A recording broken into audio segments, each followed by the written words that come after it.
Mentorship क्या होती है और ये क्यों ज़रूरी है?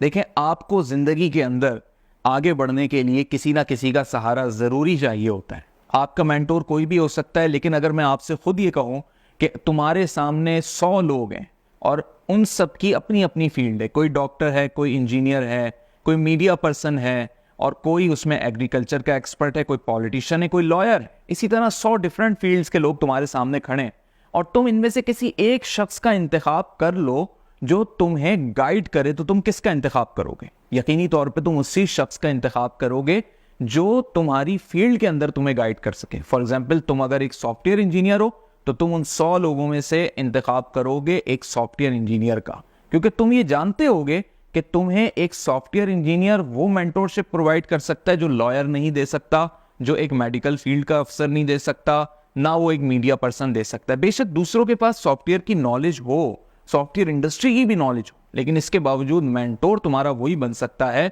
जो सॉफ्टवेयर इंजीनियर बाय प्रोफेशन होगा।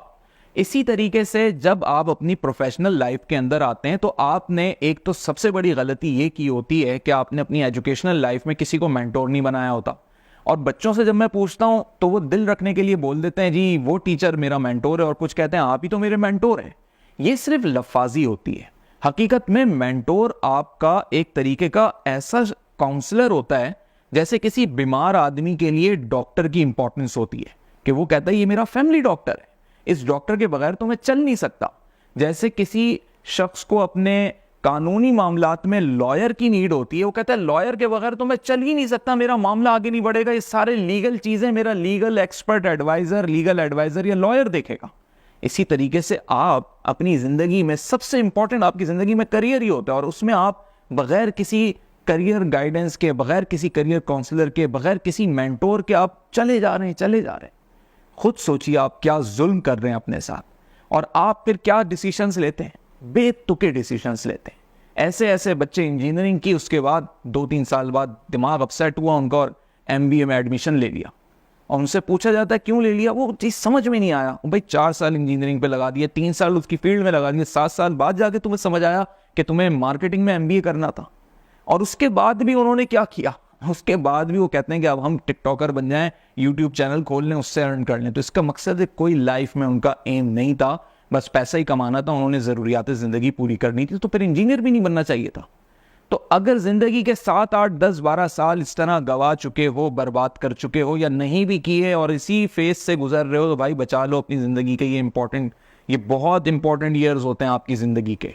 ये जो 20 साल की एज से आपकी 30 साल तक के 10 साल हैं, बहुत इंपॉर्टेंट है। या 18 साल से लेके 32 साल तक का 14-15 साल का जो ड्यूरेशन है, यही आपकी एक्चुअल जिंदगी है। इसके बाद के तो या तो खमियाजा भुगतना है सारी जिंदगी, या फिर बैठ के उसी डिसीजन का, उसी मेहनत का फल खाना है। ये तय है, और ये कोई नई चीज नहीं है, ये इस दुनिया के अंदर तय है। 30-35 साल के बाद आपकी सेहत वो नहीं रहेगी, 40 साल के बाद आप उस तरह जॉब करने के काबिल नहीं रहेंगे। ये आपको अभी से सोचना होता है। जो मेहनत आप इन टाइम में कर सकते हो, 16 साल की जिंदगी से लेके 32-33 मैक्सिमम 35-34 साल तक जो आप मेहनत कर सकते हो, बसों में लटक के जा सकते हो, बाइक पे जा सकते हो, बहुत देर तक ड्राइव करके जा सकते हो, ये सब अभी कर सकते हो। उसके बाद क्या करोगे? तब तो वो हिम्मत नहीं होगी, तब तो वो स्टेमिना नहीं होगा, तब तो वो एज नहीं होगी। फिर किस तरीके से मैनेज करोगे? तो तुम्हें क्यों ये सब पहले नहीं समझ में आता? इसलिए नहीं आता क्योंकि तुम्हारे पास कोई मेंटोर नहीं होता, कोई काउंसलर नहीं होता, कोई गाइड करने वाला नहीं होता कि वो तुम्हें बताए कि जिस चीज में तुम अपना टाइम लगा रहे हो, जो तुम्हारा प्रोफेशन है, इसमें तुम कैसे ग्रो करोगे कि तुम अपनी एज के साथ साथ उसमें भी साथ साथ बढ़ते रहो। सिर्फ ये नहीं कि एज ही बढ़े जा रही है, डेजिग्नेशन वही है, ऑफिस का केबिन वही है, 5 साल से एक ही केबिन में आके बैठ रहे हो, 9 to 5 की जॉब कर रहे हो, बस ये जिंदगी गुजर रही है, बोनस लगते जा रहे हैं और खुश हो उसमें। गलत कर रहे हो, जुल्म कर रहे हो। तुम्हारी मुल्क की इकॉनमी डॉलर के हिसाब से चलती है, तुम एक मकरूज कौम के शख्स हो, तो तुम्हें यह सोचना होगा कि आज की तारीख में डॉलर के हिसाब से जितना कर्जा तुम्हारी मुल्क, तुम्हारी रियासत के ऊपर है, उस हिसाब से तुम पे फर्दे वाहिद पे 3.25 लाख रुपए का इंडिविजुअल आदमी पे कर्ज है।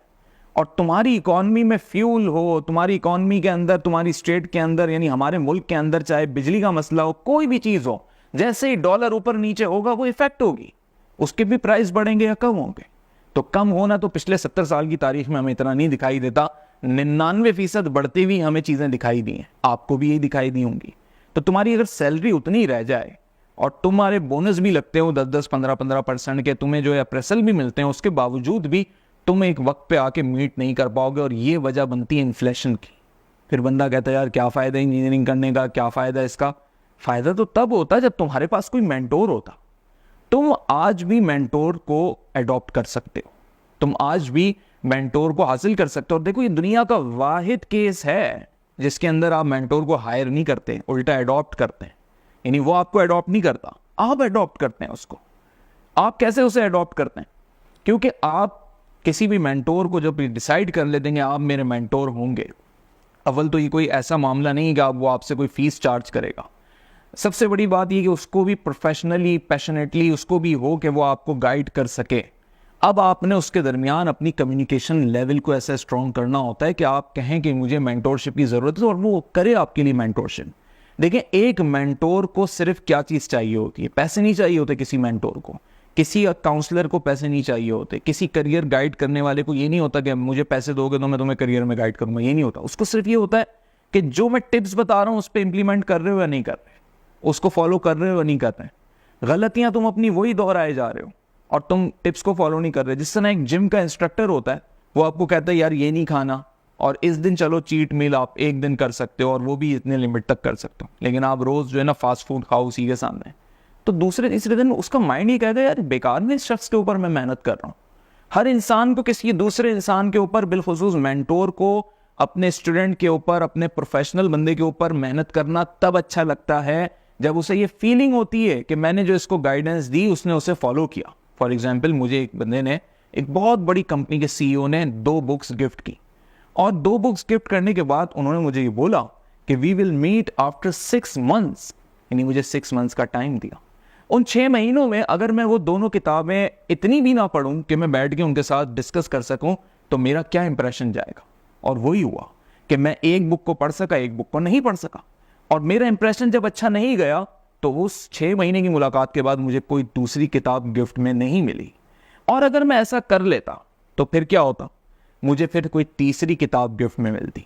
और वो किताबें क्या होती हैं? वो तोहफे नहीं होते, वो सुवेनियर्स नहीं होते, वो घर में सजाने की रखने की चीज़ें नहीं होती, बल्कि उसके अंदर वो सारे फॉर्मूले लिखे होते हैं जो लीडरशिप के होते हैं, जो करियर में आगे बढ़ने के होते हैं, जो आपकी कम्युनिकेशन को बढ़ाने के होते हैं, वो प्रैक्टिसेस होती हैं। अब आप किसी की टिप को फॉलो ना करें, आप मेंटोर को सिर्फ एक लफ्ज़ी बोलने दिल रखने के लिए, या उसको कहते हैं जी झाड़ पे चढ़ाने के लिए कि जनाब आप मेरे मेंटोर हैं, तो वो खुश तो हो जाएगा, स्माइल तो पास कर देगा, दिल में वो भी सोचेगा कि बस ये ऐसे ही बोल रहा है। मेंटोर एक्चुअली आपका वो काउंसलर है जो ये चाहता है कि आप वो चीज़ें करो। और देखिए, मस्जिद का एक मौलवी जो मस्जिद के मंबर पे बैठ के बयान देता है, तो उसकी भी ये ख्वाहिश होती है जितने नमाजी ये मेरा बयान सुन रहे हैं वो अपनाएं, और जो अपनाने लगते हैं वो उसके क्लोज हो जाते हैं। तो मेंटोर को हासिल करना, अडॉप्ट करना कितना आसान है कि आप इनिशियली किसी से भी टिप ले सकते हैं कि सर मैं आपसे बड़ा इंप्रेस हुआ, माशाल्लाह आपका मैंने देखा पूरा प्रोफाइल, सर आपने तो 5 सालों में आप तो बिल्कुल सर जीएम लेवल पे पहुंच गए, इट्स इनक्रेडिबल। 5 सालों में कोई जनरल मैनेजर बन जाए, यानी नेक्स्ट पोस्ट तो आपकी एमडी लेवल रह गई है। तो क्या 5 सालों में ऐसा आपने क्या किया सर, थोड़ा सा तो कुछ गाइड करें। कितनी देर के जुमले हैं, अगला इससे इंस्पायर होता है, सोचता है कि इस बच्चे के अंदर, इस नए प्रोफेशनल बंदे के अंदर, ये अपनी प्रोफेशनल लाइफ में आया, अभी रिसेंट पास आउट हुआ है, या ये फाइनल ईयर का स्टूडेंट है, तो ये इतना मेरे अंदर इंटरेस्ट ले रहा है, तो वो बताता है आपको थोड़ा सा। और आप उसी में एक एडिशनल क्वेश्चन ये कर देते हैं कि सर मुझे कोई इनिशियली ऐसी गाइडलाइन दे दें कि आप समझ रहे ना कि मैं अभी फाइनल ईयर का स्टूडेंट हूँ, आप समझ रहे ना मैं अभी रिसेंटली पास आउट हुआ, इनिशियली सर मुझे थोड़ा सा गाइड कर दें, व्हाट शुड आई डू। तो वो आपको एक टिप ज़रूर देगा, चाहे वो बातों बातों में, घूमी हुई बात में दे, डायरेक्ट दे, इनडायरेक्ट दे, या किसी कहानी की सूरत में दे, देगा ज़रूर आपको वो एक टिप। उसको आपने अडॉप्ट कर लिया, ये है वो एडॉप्शन। तो समझो आपने मेंटोर को अडॉप्ट कर लिया। अब वो मेंटोर आपको जज भी करेगा, और वो कैसे जज करेगा कि जब भी तुम उससे मिलोगे, जब भी राब्ता होगा, जब भी वो तुम्हें देखेगा, चाहे तुम्हारे सोशल मीडिया प्रोफाइल ही क्यों ना देखे, चाहे तुम्हारे व्हाट्सएप स्टेटस ही क्यों ना देखे, या कहीं ना कहीं तो दुनिया गोल है, मिलोगे ना दोबारा, तो वो तुम्हारे अंदर वही चीज़ देखेगा कि तुमने उस चीज़ को अडॉप्ट किया था कि नहीं। अगर किया था तो वो तुम्हें नेक्स्ट टिप देगा, बगैर कहे देगा, और अगर नहीं किया था तो वो तुम्हें इग्नोर कर देगा, नो लिफ्ट, ख़त्म मामला। तो अगर यही चाहते हो तो अपनी लाइफ को बर्बाद कर दोगे। और अगर वाकई चाहते हो कि मेंटोर को अडॉप्ट करो, और एक से ज़्यादा मेंटोर्स भी तुम अडॉप्ट कर सकते हो, तुम्हारे अंदर ये सलाहियत काबिलियत होनी चाहिए, तुम्हारे अंदर ये विल पावर होनी चाहिए कि मुझे जो बंदा मेरे करियर, मेरी ज़िंदगी, मेरे प्रोफेशन में आगे बढ़ाने में मुझे कोई अच्छी राय देगा तो मैं उसे ना सिर्फ समझूं बल्कि प्रैक्टिकली इंप्लीमेंट करके दिखाऊं, उसे उसी को दिखाऊं कि देखो तुमने बताया था, मैंने करके दिखाया। तो इससे क्या होगा, तुम्हारा इंप्रेशन भी अच्छा जाएगा, तुम अपने करियर में भी ग्रो करोगे। अल्टीमेटली तुम्हारी लाइफ है, तुम्हारा करियर है, तुम्हारी जिंदगी है, तुम्हारी उम्र है, तुमने ही गुजारनी है। तो तुम अच्छे से गुजार लो, कामयाब होकर गुजार लो, मिसाल बन जाओ, अपने खानदान में ही मिसाल बन जाओ। और कुछ भी नहीं करना चाहते हो, जिंदगी बिल्कुल ऐसे गुजारना चाहते हो कि एक अंगूठा बस घूमता रहे और ऊपर चीजें, वीडियोस चलती रहे, रील्स देखता रहूं और शॉर्ट्स देखता रहूं, एंजॉय करता रहूं और बस गेम खेला और यही लाइफ है अगर, तो फिर तुम्हें किसी मेंटोर की ज़रूरत नहीं है, बल्कि तुम्हें किसी की भी ज़रूरत नहीं है। तुम्हें सिर्फ इंटरनेट के पैकेज की ज़रूरत है और अपनी लाइफ को एंजॉय करो। लेकिन एक वक्त आएगा जब तुम्हें बहुत सारे लोगों की ज़रूरत होगी और उस वक्त तुम्हारे पास कोई नहीं होगा, और तब तुम्हें याद आएगा कि तुमने अपनी ज़िंदगी के कीमती लम्हात कैसे बर्बाद किए थे।